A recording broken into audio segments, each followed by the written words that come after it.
وسیلہ مانگو. وسیلہ کس چیز کا نام ہے؟ وسیلہ جنت میں ایک اعلیٰ مقام کا نام ہے جو اللہ تعالیٰ اپنے آخری نبی کو دے گا.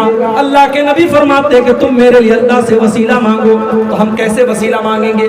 اللہم رب ہذہ الدعوۃ التامہ والصلاۃ القائمہ آت محمدا الوسیلۃ والفضیلۃ وابعثہ مقاما محمودا الذی وعدتہ. یہ دعا پڑھو، یہ دعا پڑھو.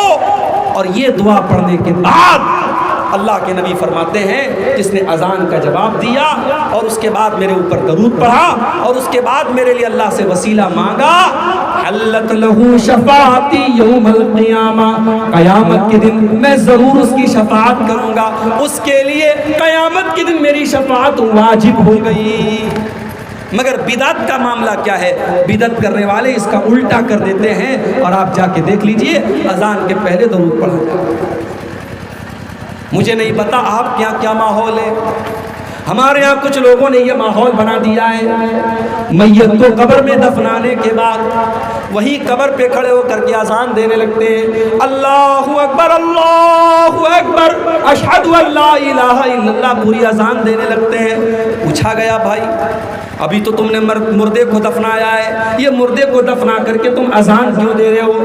تو جواب دیتے ہیں کہ بھائی صاحب جس کو ہم نے مردے کو دفنایا ہے ابھی قبر میں اس کو دفنا کر کے ہم فارغ ہوئے ہیں، اس سے قبر میں سوال و جواب کیا جا رہا ہے، ہم اس لیے اذان دے رہے ہیں تاکہ شیطان بھاگ جائے اور شیطان اس کو بہکانے نہ پائے، اس لیے ہم قبر کے پاس کھڑے ہو کر کے اذان دیتے ہیں. میں نے کہا بھائی بات بالکل صحیح ہے، اذان دینے سے شیطان بھاگ جاتا ہے، بالکل صحیح بات ہے، مگر قبر کے اندر شیطان نہیں پہنچ سکتا. شیطان قبر کے اندر نہیں پہنچ سکتا، اور اگر پہنچ بھی جائے تو اس کو بھگانے کے لیے اذان دینے کا ثبوت ہمیں نہیں ملتا ہے. تو بدعت کرنے والا ایسے ہی لاجک لگا لگا کر کے دین کے اندر نئے نئے کام نکالتا ہے. اور یاد رکھو میرے بھائی، بدعتی کا کوئی عمل قیامت کے دن اس کے کام آنے والا نہیں ہے. میں ایک مثال دیتا ہوں آپ کو. یہ نوٹ بندی کس سن میں ہوئی تھی؟ نوٹ بندی کس سن میں ہوئی؟ نہیں بھائی 2008 میں نہیں ہوئی تھی، 19 میں نا، 16 میں 2016 میں نوٹ بندی ہوئی تھی. اور اتفاق سے جس دن نوٹ بندی ہوئی تھی میرا پروگرام تھا کشن گنج. اب بھائی وہ 1000 کے اور 500 کے جو پرانے والے نوٹ تھے وہ چل رہے تھے. اب مودی جی نے اعلان کر دیا بھائی صاحب پرانے نوٹ سب بیکار ہو گئے. نوٹ بندی کا اعلان کر دیا، کہا کہ اب پرانے جتنے نوٹ ہیں ردی کے ٹکڑے بن گئے. اب آپ ایمانداری سے بتاؤ یہ جو نیا والا نوٹ ہے 500 والا، اگر آپ کمپیریزن کرو تو پرانا والا نوٹ زیادہ اچھا لگ رہا تھا. پرانے والے نوٹ کا کاغذ بھی زیادہ اچھا تھا، نئے والے نوٹ کا کاغذ بھی کمزور ہے، کلر بھی اتر جاتا ہے جلدی سے.